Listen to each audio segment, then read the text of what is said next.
একজন কৃষক আর একজন উকিল সাহেব ট্রেনের মধ্যে পাশাপাশি সিটে বসে সফর করছিল। এদিকে উকিল সাহেব দীর্ঘ সময় ট্রেনের সিটে বসে থাকতে থাকতে ক্লান্ত হয়ে তার পাশেই বসে থাকা ওই কৃষককে বলল, ভাই আসেন আমরা একটা গেম খেলি, এতে করে আমাদের সময়টা খুব তাড়াতাড়ি চলে যাবে আর আমরা খুব দ্রুতই আমাদের গন্তব্যে পৌঁছাতে পারবো। কৃষক বলল, ঠিক আছে, কি গেম খেলবেন, শুরু করেন। তখন উকিল সাহেব বলল, আমি আপনাকে একটা প্রশ্ন করব, আপনি যদি সেই প্রশ্নের উত্তর না দিতে পারেন তাহলে আপনি আমাকে 10 টাকা দিবেন, আর আপনি আমাকে একটা প্রশ্ন করবেন, সেই প্রশ্নের উত্তর যদি আমি না দিতে পারি তাহলে আমি আপনাকে 1000 টাকা দেব। কৃষক বলল, ঠিক আছে, শুরু করেন।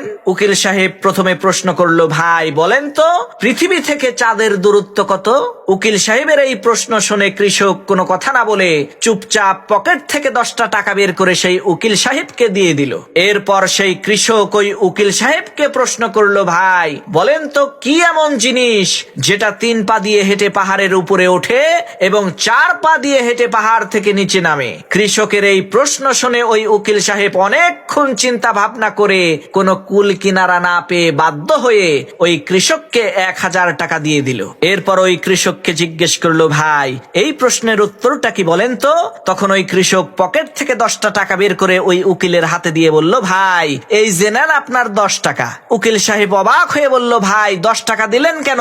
প্রশ্নের উত্তরটা দেন। তখন কৃষক বলল, ভাই উত্তর তো আমি নিজেও জানি না, উত্তর জানি না বলেই তো গেমের নিয়ম অনুযায়ী 10টা টাকা দিলাম। তখন উকিল সাহেব কয়, লও ঠেলা, 980 টাকার বাস খাইলাম।